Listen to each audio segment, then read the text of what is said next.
नमस्कार शिक्षक बंधुओं, आप सभी का स्वागत है आपके अपने चैनल स्वरान एकेडमी क्लासेस पर। यहाँ हम बात करेंगे कोर्स 11 की बच्चों का पढ़ने से परिचय। ये कोर्स जो है 25 कोर्स उसमें से 11वां कोर्स है। इसके पहले आप 10 कोर्स कर चुके होंगे, तब आपको ये 11वां कोर्स करना है और ये 9 फरवरी से 15 फरवरी के मध्य पूर्ण कर लेना है आपको, क्योंकि ये जो शेड्यूल चल रहा है वो 1 जनवरी से लेकर 31 जनवरी तक हर 8 दिन पर 2 मॉड्यूल करने का शेड्यूल चल रहा है। इसी के अंतर्गत ये 2 मॉड्यूल आपको मिलेंगे, कोर्स 11 और कोर्स 12। तो इन दोनों पर मेरे वीडियो उपलब्ध रहेंगे, आप आसानी से इन्हें देख सकते हैं। तो आइए शुरू करते हैं और चलते हैं अपने दीक्षा ऐप पर और वहाँ समझते हैं लास्ट भाग को जिसमें प्रश्नोत्तरी है।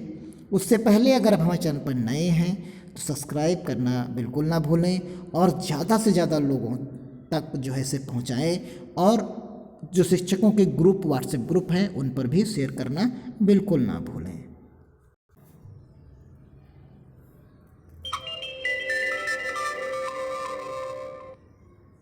देखिए ये हमारा आखिरी भाग है इसका, बच्चों का पढ़ने से परिचय आकलन। और इसके बाद इस एरो से हम आगे बढ़ जाएंगे और हमें पहला क्वेश्चन जो है मिल जाएगा। जब बच्चे स्कूल में आना शुरू करते हैं तो वह अपनी भाषा को समझने और बोलने में निपुण होते हैं। शिक्षक होने के नाते हम उनकी इस मौजूदा निपुणता का कक्षा में कैसे लाभ उठा सकते हैं? उपयुक्त विकल्प को चुनिए। एक से अधिक आप विकल्प यहाँ पर चुन सकते हैं। तो यहाँ आप देखेंगे ये तीनों विकल्प जो हैं आपके सही हैं और सबमिट कर देंगे। इससे आप देख पाएंगे कि तीनों विकल्प आपके सही थे। देन नेक्स्ट क्वेश्चन की तरफ चलते हैं, क्वेश्चन नंबर 2 की तरफ। ऐसा पाया गया है कि निरक्षर घरों में से आने वाले बच्चे साक्षर घरों से आने वाले बच्चों के मुकाबले स्कूल में धीरे प्रगति करते हैं। ऐसा क्यों? उपयुक्त विकल्प चुनकर जो है अपने विकल्पों को चुनें और सबमिट करें। तो यहाँ पर जो हमारा पहला विकल्प है, ये बच्चे लिखित पाठ से परिचित नहीं होते, तो ये इसका विकल्प सही है। आगे हम बढ़ जाएंगे, जारी रखें पर टिक करते हुए क्वेश्चन नंबर 3 की तरफ चले जाएंगे। निरक्षर घरों से आने वाले बच्चों को लिखित पाठ से परिचित कराने के लिए हम क्या क्या कर सकते हैं? नीचे दिए गए विकल्पों में से उपयुक्त विकल्प चुनिए। तो यहाँ पर 3 विकल्प हैं आपके पास और ये तीनों विकल्प आपके लिए सही हैं कि कक्षा भर में बड़े अक्षरों से लिखे चार्ट या पोस्टर लगाए जा सकते हैं। रुचिपूर्ण कहानियाँ जोर से बोलकर पढ़कर सुनाई जा सकती हैं। हम खुद किताबें पढ़कर बच्चों के लिए आदर्श बन सकते हैं। तो इस प्रकार सबमिट कर देंगे, देखेंगे सारे विकल्प हमारे सही थे। देन क्वेश्चन नंबर जो 4 है, इसमें हम देखेंगे कि नीचे दिए गए विकल्पों में से चुनकर नीचे लिखे वाक्य को पूरा करें, यानी फिल इन द ब्लैंक्स हमें पूरा करना है। तो यहाँ पर ये सभी जो विकल्प हमें दिए गए हैं वो सारे विकल्प सही हैं। देन नेक्स्ट क्वेश्चन की तरफ हम चल देंगे। क्वेश्चन नंबर जो हमारा होगा 5th होगा। क्वेश्चन नंबर हम 5th की तरफ जब जाएंगे तो यहाँ पर देखेंगे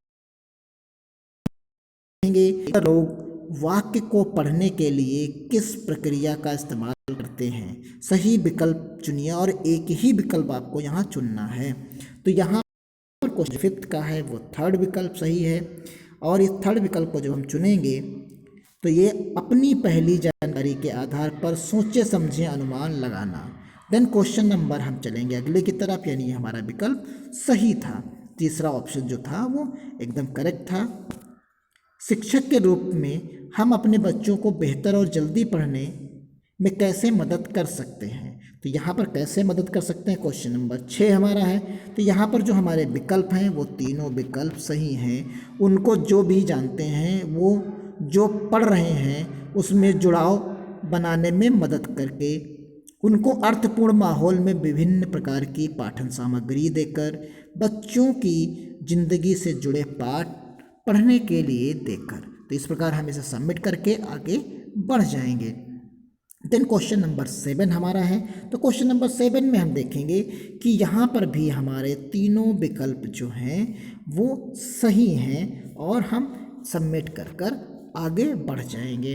देन नेक्स्ट क्वेश्चन हमारा देखेंगे यहाँ पर कि क्वेश्चन नंबर 8 है। वार्नर कि ऑर्गेनिक पढ़ने की पद्धति के सबसे अद्वितीय बात क्या थी, उपयुक्त विकल्प को चुने और एक आप विकल्प यहाँ क्वेश्चन नंबर 8 में चुन सकते हैं। तो यहाँ तीसरा विकल्प, वह बच्चे जो खुद के अनुभवों और भावनाओं से जुड़े शब्दों का इस्तेमाल करने के लिए प्रोत्साहित करती थी। और चौथा ऑप्शन जो हमारा है यहाँ पर वो है, वो बच्चों को आपस में अपने शब्दों के बारे में एक दूसरे से बातचीत व चर्चा करने के अवसर देती थी। तो यहाँ पर हम सबमिट कर देंगे, देखेंगे हमारा विकल्प जो है यहाँ पर ये सही है। देन क्वेश्चन नंबर जो हमारा 9 है, आपके अनुसार बच्चों को किस तरह की किताबें पढ़ना मज़ेदार लगेगा, उपयुक्त विकल्प चुनना है और यहाँ एक ही विकल्प आपको चुनना है इन 5 विकल्पों में से। तो यहाँ पर जो हमारा विकल्प है 9 क्वेश्चन नंबर का, वो 5वां विकल्प जो हमारा सही होगा। ऐसी किताबें जो ऊपर दी गई बातों का मिश्रण हो, जो अलग अलग जैसे रंग बिरंगे चित्र भी हों, कहानियाँ लिखी भी हों और वो जुड़ाव भी महसूस करें और राजा रानी वाली कहानियाँ भी हों। तो इस प्रकार हम इसे सबमिट कर देंगे। नेक्स्ट क्वेश्चन की तरफ चलेंगे। क्वेश्चन नंबर जो 10 है, इसमें साहिल अपने बड़े भाई ने शब्द जल्दी सीख पाता है, लेकिन जब वही शब्द उसकी मम्मी उसको सीखने की कोशिश करती है तो उसे सीखना ज़्यादा मुश्किल लगता है। ऐसा क्यों हो सकता है? यहाँ एक से अधिक विकल्प आपको चुनने हैं। तो क्वेश्चन नंबर जो 10 है, यहाँ पर हमारे ये तीनों विकल्प जो हैं वो सही हैं और हम सबमिट कर देंगे। यहाँ पर जो है 10 से ज़्यादा क्वेश्चन हैं। आगे हम बढ़ेंगे क्वेश्चन नंबर 11 की तरफ। तो देखें, बच्चे अक्सर एक ही शब्द को कभी सही और कभी गलत पढ़ते हुए देखे गए हैं। ऐसा क्यों होता होगा? तो उपयुक्त विकल्प हमें एक से अधिक यहाँ पर चुनना है। तो यहाँ दूसरा विकल्प, शायद उन्हें पाठ मज़ेदार नहीं लग रहा होगा, वो अनुमान। और चौथा ऑप्शन जो तीसरा ऑप्शन हमारा यहाँ पर है, वो अनुमान लगाकर और अभ्यास करके धीरे धीरे पढ़ना सीख रहे हैं। तो ये क्वेश्चन हमारा भी सही हो जाता है। नेक्स्ट क्वेश्चन की तरफ हम चलेंगे। तो क्वेश्चन नंबर जो हमारा लास्ट है यानी 12th क्वेश्चन है, सीमा जब भी पाठ पढ़ने लगती है तो उसकी शिक्षिका उसको हर गलत शब्द पढ़ने पर उसे सही करती रहती है। सीमा अब कक्षा में पाठ पढ़ना ही नहीं चाहती, ऐसा क्यों हुआ होगा? तो यहाँ पर जो हमारा विकल्प है वो तीनों विकल्प इसके सही हैं। सीमा शायद चिंतित महसूस करती होगी कि वो फिर गलत पढ़ेगी, और इसका दूसरा ऑप्शन, उसे शायद पाठ ना पढ़ना ज़्यादा आसान विकल्प लग रहा होगा। तो यहाँ पर यानी दूसरा ऑप्शन है, इसे शायद पाठ ना पढ़ना ज़्यादा आसान विकल्प लगा होगा। और तीसरा ऑप्शन जो है, उसके अपने दोस्तों के सामने पढ़ने में शर्म आती होगी। तो यहाँ पर हम देखेंगे कि ये भी हमारे तीनों विकल्प सही थे। और ये इस प्रकार हमारा ये कोर्स यानी ये मॉड्यूल 11 जो था वो कंप्लीट हो जाता है। अपनी समझ को हम परख लेते हैं कि हमारी जो समझ है वो किस स्तर की है, कितने मार्क्स हम इसमें पाए हैं। तो उम्मीद करता हूँ आपके लिए यूज़फुल वीडियो रहा होगा और आप इसे ज़्यादा से ज़्यादा लोगों तक पहुँचाने की कोशिश भी करेंगे। धन्यवाद। जय हिंद, जय भारत।